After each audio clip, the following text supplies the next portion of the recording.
जिलाधिकारी महोदय ने लगाया चौपाल।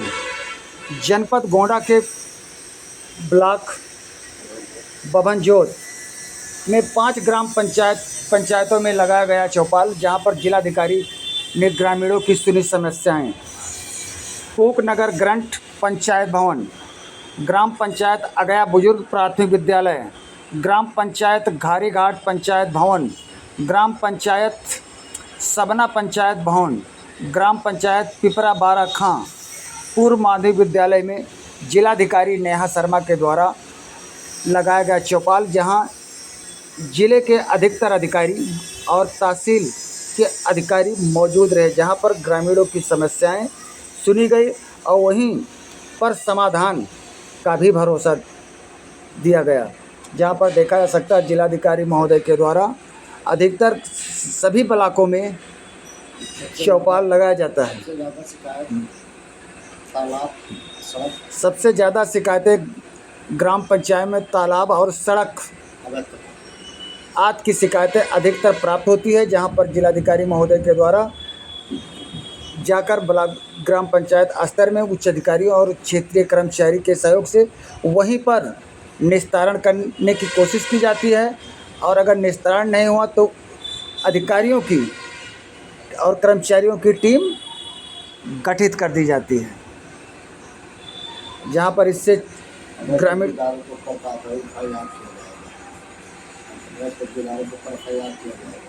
वहीं पर जिलाधिकारी के द्वारा कहा गया कि अवैध कब्जेदारों पर कार्रवाई होगी। गर्मी हो गई थी और बंद भी हो गया। तो सबसे पहले तो मैं यहाँ के इतना छोटा सा ये खूबसूरत सा गांव है और यहाँ पे उपस्थित यहाँ के ग्राम प्रधान भी काफी जागरूक है आपके कार्यों के प्रति। आपके जो गांव में समस्याएं हैं उनको वरिष्ठ स्तर तक इंगित करने के लिए वो हमेशा तत्पर हैं, क्योंकि मैंने जिस तरह से देखा कि आपके मांग पत्र यहाँ उपलब्ध हुए हैं। आपकी छोटी ग्राम पंचायत होने की वजह से जो फंड्स की उपलब्धता है वो कम है, तो निश्चित ये हमारी प्राथमिकता में होगा कि जिले स्तर से हम आपके जिन कार्यों में सहयोग कर सकते हैं, स्थानीय फंड से हम लोग जो सहयोग कर सकते हैं वो प्रशासनिक रूप से हम लोग आपको यहाँ पे प्रॉमिस करते हैं कि आगे मुद्दों में जरूर आपके लिए वो उपलब्धता हम लोग सुनिश्चित करेंगे। कई प्रकार की समस्या आई है, मैं एक एक करके एप्लीकेशन यूजुअली पढ़ती हूँ, लेकिन आज यहाँ बारिश हो रही है कि यहाँ हर एक अधिकारी इस बात की पूरी प्रतिबद्धता रखता है कि आपकी समस्याओं का आपकी संतुष्टि के भाव तक निराकरण करें। जैसा कि अभी आपने विद्युत के कुछ मसले सुने, कई आपके बीच में आए हैं जो शिकायत या आवेदन पत्र हम लोग के सम्मुख रखे गए हैं, मैं कुछ पढ़ती जाऊंगी और फिर मैं आपको बताती भी चलूंगी कि इस पे क्या निर्णय कर रहे हैं, इस पे किस तरह से हम लोग समाधान। प्रार्थना पत्र दिया है कि मजरा बरी पूर्वा में 25 kV का ट्रांसफार्मर व पोल की आवश्यकता है। इस संदर्भ में यहाँ पे विद्युत विभाग के वरिष्ठ अधिकारी एग्जीक्यूटिव इंजीनियर एक्सियन साहब हैं मौजूद, वो आपको अवगत कराएंगे। अभी मैं बताना चाहूंगी कि पिछले 3 गाँवों में भी कुछ विद्युत संबंधी समस्याएं थी, जिनका निराकरण तात्कालिक रूप से हुआ, जैसे 11,000 लाइन से करंट उतर रहा था एक पेड़ पे, उसका तात्कालिक निराकरण पूकनगर ग्रंट में किया गया। ये जो समस्या है, हो सकता है ये 25 kV क्षमता का संवर्धन जो है वो ऑलरेडी अप्रूव्ड हो, इसको जरा देख लीजिएगा एक्सचेंज साहब और अभी बताइएगा। विजेंद्र आदि ने भी इसी प्रकार की एक समस्या दी है कि 33/11 kVA का जो उपकेंद्र बना है घारीघाट में, उसमें जितने भी इनके, जैसा कि अभी आप लोगों ने देखा कि कई तरीके की समस्याएं जो मुख्यालय से 75 किलोमीटर दूर पर ये स्थित ग्राम पंचायत है, आज आपके द्वार पर ही सुनी गई। मुख्य उद्देश्य इस ग्राम चौपाल का आप समाधान करते हैं, है ना। आप लोग समस्याएं जो है वो लिखित रूप में दे रहे हैं, साथ साथ में कुछ जो प्रधान जी और अन्य लोगों ने जो बातें रखी होंगी वो मेरे सम्मुख रखी हैं कि हाँ समस्या बनी हुई है कि यहाँ सफाई करनी नहीं है, अंत्येष्टि स्थल की जरूरत है। उसके बाद फिर यहाँ पर एक सामुदायिक स्वास्थ्य केंद्र बना हुआ है जिसका जर्जर है। जीर्ण शीर्ण है तो उसका ध्वस्तीकरण होना है। तो कई ऐसे मसले होते हैं जिनमें एक विभाग नहीं 2-3 विभागों की कोऑर्डिनेशन की जरूरत होती है, समन्वय की आवश्यकता होती है। और ये समन्वय, जैसा आपने सुना कि ये सचिवालय, मिनी सचिवालय के रूप में इस पंचायत भवन की पद्धति को विकसित करना, उस समन्वय की कड़ी को गांव के स्तर तक पहुंचाने का एक बहुत मुख्य उद्देश्य है। आप देख रहे हैं बीच में पुलिस के लोग भी उपस्थित है, एसओ साहब हैं, सब लोग हैं। तो अनुशासन, सुरक्षा और विकास का जो ये चक्रानुक्रम है, जो विकास की गति पकड़ने के लिए जो योजनाओं को धरातल पर उतारने का जो काम है, उस कार्य को पूरी जिम्मेदारी और जवाबदेही से स्थानीय प्रशासन सुनिश्चित कर रहा है या नहीं कर रहा है, इसकी परख करने के लिए भी आज आपके गांव में सीधा संवाद करने के लिए हम लोग आए हैं। जैसा कि आप सब लोग जानते हैं कि ये बरसात का जो मौसम है, ये संचारी रोगों से बहुत बढ़त होती है। इसमें संचारी आग्रह कर रहे हैं कि जिस अनुशासन का परिचय इस तरफ सब दे रहे हैं, इधर दाएं तरफ भी जो लोग खड़े हैं, उनसे भी मैं आग्रह करूंगी कि अनुशासित हों। आप इन ग्राम चौपालों से मुखातिब हैं। इससे पहले भी हम लोग हर ब्लॉक में इस तरह के ग्राम चौपाल आयोजित कर रहे हैं। और हम लोग जो गांव का चुनाव है वो इस प्रकार से करते हैं जो सबसे दूरस्थ प्रकृति के गांव हो, जो ऐसे प्रकृति के गांव हो जहां पर शायद जनमानस का गांव ज्योग्राफिकली भौगोलिक स्थिति ऐसी है जिसमें समस्याएं अनगिनत है। तो इन गांवों का चुनाव उस आधार पर किया जाता है। एक IGRS शिकायत निवारण प्रणाली बनी हुई है। उस शिकायत निवारण प्रणाली में भी कई बार होता है कि कुछ ही गांव है जहां से निरंतर शिकायतें हम लोगों को प्राप्त हो रही होती है और उनका समाधान आवेदक की संतुष्टि के भाव तक नहीं हो पाता है।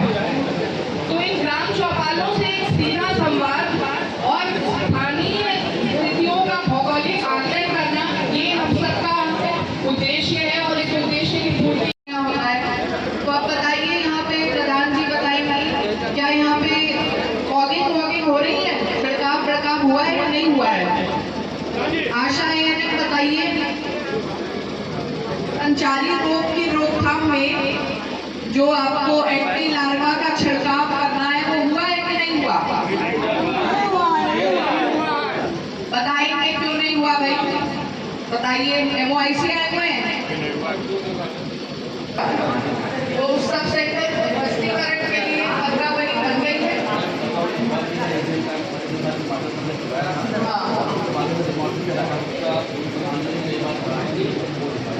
इसमें यहाँ पर आज उनकी VC लगी हुई है, बट इसको टेकअप करना है। इसको मेरे को जरा रिमाइंड कराइएगा, आप लोग मैंने नोट कर लिया है। ध्वस्तीकरण कोई बहुत बड़ी चीज़ नहीं है, इसको केवल कोऑर्डिनेट करने की जरूरत है कि कोऑर्डिनेशन हम लोग करा के कराएंगे। अब देखिए, कुछ योजनाएं जो है वो पुलिस विभाग की भी चल रही है।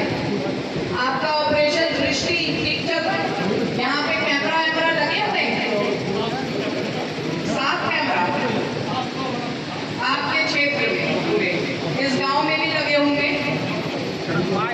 अब ये थोड़ा देख लीजिए, इस गांव में कोई किसी प्रकार की पूर्व इतिहास तो नहीं है, कोई ऐसा आपराधिक पृष्ठभूमि HSD नहीं है।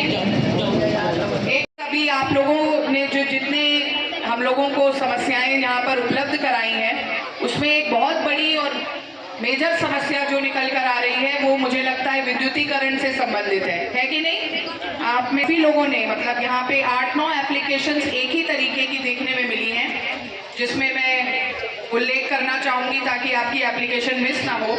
ओम प्रकाश, प्रमोद कुमार दुबे आदि ने दिया है कि ट्रांसफार्मर की व्यवस्था, अतिरिक्त ट्रांसफार्मर की व्यवस्था, विद्युतीकरण की व्यवस्था, इसको लेकर के उनके 4-5 पॉइंट्स हैं। और इनका कहना है कि मुख्यालय से इतनी दूरी पर स्थित जो गांव है उसके कई मजरे हैं, वहां पर अभी भी विद्युतीकरण है, उसकी समस्या बनी हुई है। जैसे जमनालाल डी पर ट्रांसफार्मर की व्यवस्था अभी तक नहीं हुई है। 5 डी तथा भरपूरवा में विद्युतीकरण नहीं हो पाया है। राम शकरलाल डी पर विद्युतीकरण अभी तक नहीं हुआ है। जयंती डुबे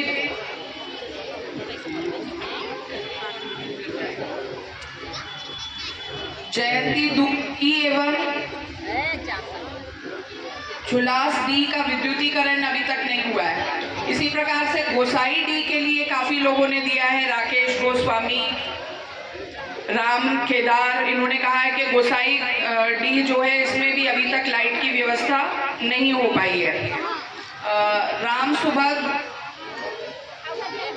भारत, अन्य काफी लोगों ने दिया है, संगीता, उसके बाद कलेंजर, रामविलास, मलकू, इन्होंने बताया है। इन सारे लोगों का जिन्होंने मैंने नाम लिया, जिनका नाम लिया है, इन सब है। और ये सारे मजरे की एक बहुत बड़ी ग्राम पंचायत है। 93 रेवेन्यू विलेजेस बताए जा रहे हैं।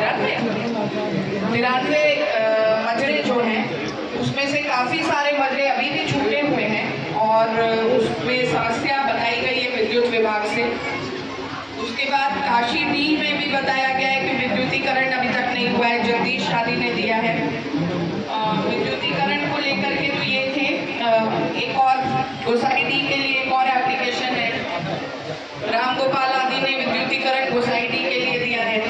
इसके साथ साथ में लो वोल्टेज की समस्या बनी हुई है। लगभग 60-70 घर के कनेक्शन है खोड़ारी में। इसमें भी बता रहे हैं रामविलास की विद्युतीकरण तो है लेकिन लो वोल्टेज। कूकनगर एडारी में बता रहे हैं कि ट्रांसफार्मर जो लगा हुआ है वो पर्याप्त क्षमता का नहीं है। तो इस प्रकार से विद्युतीकरण से जुड़े हुए करीब 25-30 एप्लीकेशन जो है वो इसी तरीके के मामले हैं। और एक एप्लीकेशन हम लोगों को हाई टेंशन लाइन को लेकर भी दिया गया है।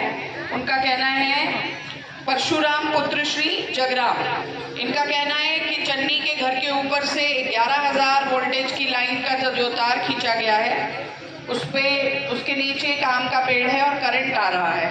तो ये बहुत सीरियस कंसर्न है, खासतौर पे इस तरह के मौसम में जहां बारिश का मौसम भी है और कोई भी दुर्घटना के लिए इस तरह की संभावना बनती है। तो विद्युत विभाग के अधिकारी सबसे पहले विद्युतीकरण के बारे में बता दीजिए, फिर क्षमता संवर्धन और ट्रांसफार्मर्स के बारे में दूसरी तरीके की समस्या है उसके बारे में अवगत करा दीजिए, और ये 11,000 kVA के संबंध में क्या उपाय करेंगे ये बता देंगे। एक्सीएल विद्युत। यहाँ पर उपस्थित सभी को मेरा नमस्कार।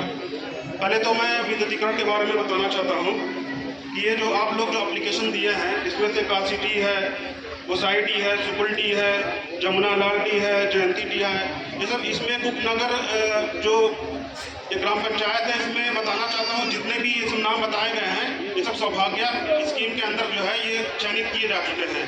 इसका सौभाग्य स्कीम के तहत जो है इसमें सारे विद्युतीकरण के काम जो छूटे हुए हैं ये सारे इसमें होंगे। ये बताना चाहते हैं इसकी टेंडर की प्रक्रिया जो है प्रक्रियाधीन में है। ये आगामी जो है 3 से 4 महीने में जो भी टेंडर की प्रक्रिया अगर फाइनल हो जाती है तो 3 से